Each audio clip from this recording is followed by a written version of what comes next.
ابھی میں آپ کو دارالعلوم دیوبند کا ایک فتویٰ سناؤں گا کہ اگر کوئی انسان جان بوجھ کر یا انجانے میں نبی کریم صلی اللہ علیہ وسلم کی شان میں گستاخی کر دے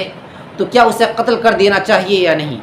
کیونکہ کل سے مفتی طارق مسعود صاحب کی ایک ویڈیو بہت زیادہ وائرل ہو رہی ہے جس میں انہوں نے ایسے الفاظ استعمال کیے جو علماء کہہ رہے ہیں کہ اس سے نبی کریم صلی اللہ علیہ وسلم کی شان میں گستاخی لازم آ رہی ہے۔ اب کچھ کلمات ان کی طرف ایسے منسوب کیے جاتے ہیں جو انہوں نے کہے نہیں، جیسے کہ نبی کریم صلی اللہ علیہ وسلم ان پڑھ ہیں، جاہل ہیں، انہوں نے یہ الفاظ استعمال کیے ہی نہیں۔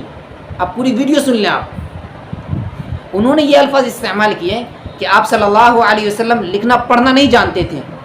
یہ تو پورے علماء جانتے ہیں کیونکہ آپ صلی اللہ علیہ وسلم امی تھے۔ انہوں نے یہ نہیں کہا کہ آپ صلی اللہ علیہ وسلم جاہل ہے، ان پڑھ ہیں، لیکن ان کی طرف منسوب کیا جاتا ہے، جس کی بنا پر عوام شدید غصے میں ہیں اور عوام یہ مطالبہ کرتے ہیں کہ مفتی طارق مسعود صاحب کو قتل کر دیا جائے۔ کیونکہ کینیڈا میں مفتی طارق مسعود صاحب ایک جگہ بیان کر رہے تھے، انہوں نے یہ کہا کہ آپ صلی اللہ علیہ وسلم پر جب وحی آتی تھی تو آپ صلی اللہ علیہ وسلم صحابہ کرام کو بلاتے اور وہی قرآن کریم لکھوا دیتے۔ تو عربی گرامر کے لحاظ سے کچھ جگہ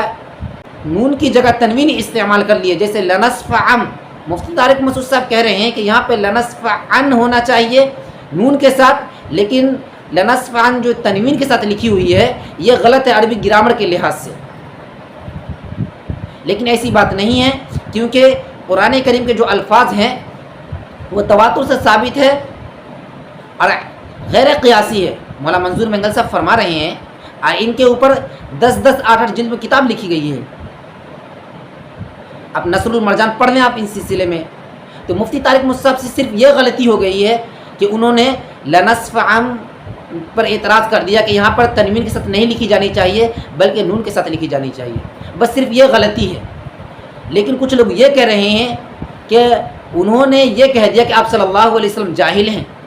معاذ اللہ۔ انہوں نے صرف یہ الفاظ استعمال کیے کہ آپ صلی اللہ علیہ وسلم لکھنا پڑھنا نہیں جانتے تھے۔ آپ ویڈیو سن لیجئے۔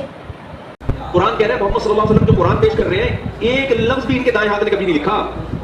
ایک لفظ نہیں لکھا۔ جیسے ہی آیت نازل ہوتی آپ کبھی زید ابن ثابت کو بلا رہے ہیں، کبھی کسی اور صحابی کو بلا رہے ہیں، بھائی لکھو لکھو۔ اور دیکھو ہمارے نبی صلی اللہ علیہ وسلم قرآن لکھوایا تو چونکہ آپ لکھنا پڑھنا نہیں جانتے تھے تو بعض دفعہ کاتب سے گرامر کی غلطی ہوئی لکھنے میں، ہمارے نبی نے اس کی کریکشن نہیں کی، آپ کو نہیں پتہ چلا کہ گرامر کے لحاظ سے یہ غلط لکھا ہوا ہے، وہ اب تک اسی طرح۔ دارالعلوم دیوبند کی ویب سائٹ پر کسی نے یہ سوال کیا، اگر کوئی انسان نبی کریم صلی اللہ علیہ وسلم کی شان میں گستاخی کر دے تو کیا اسے قتل کر دینا چاہیے یا نہیں؟ تو دارالعلوم دیوبند سے یہ جواب ملا، آپ اسکرین پر دیکھ سکتے ہیں کہ اگر کوئی انسان نبی کریم صلی اللہ علیہ وسلم کی شان میں گستاخی کرتا ہے تو واجب القتل ہوتا ہے، وہ مذہب اسلام سے نکل جاتا ہے، ایسے انسان کو قتل کر دینا چاہیے۔ لیکن اگر وہ انسان قتل کرنے سے پہلے سچے دل سے توبہ کر لے، اللہ تبارک و تعالیٰ سے معافی مانگ لے، مسلمانوں سے معافی مانگ لے، پھر اسے قتل نہیں کیا جانا چاہیے اور اس کے ساتھ وہی معاملہ کیا جانا چاہیے جو عام مسلمانوں کے ساتھ معاملہ کیا جاتا ہے۔ اگر وہ توبہ نہ کرے تب اسے قتل کیا جانا چاہیے۔ تو ابھی مفتی طارق مسعود صاحب کو جیسے ہی معلوم ہوا کہ میری طرف کوئی ایسی بات منسوب کی جا رہی ہے جو میں نے کہی نہیں، تو مفتی طارق مسعود صاحب نے 2 ویڈیو جاری کی، میری طرف یہ بات منسوب کی جاتی ہے، پھر بھی میں عوام سے اور اللہ تبارک و تعالیٰ سے سچے دل سے معافی مانگتا ہوں، اللہ تبارک و تعالیٰ سے توبہ کرتا ہوں، کیونکہ ایک انسان کی پوری زندگی اسلام کی اشاعت میں گزری ہو، وہ نبی کریم صلی اللہ علیہ وسلم کی شان میں گستاخی کیسے کر سکتا ہے؟ پوری زندگی وہ بیان کر رہے ہیں، 2 گھنٹہ 3 گھنٹہ بیان کرتے ہیں، لوگوں کو سمجھانے میں کبھی کبھی ایسے الفاظ نکل جاتے ہیں جو نہیں نکلنی چاہیے،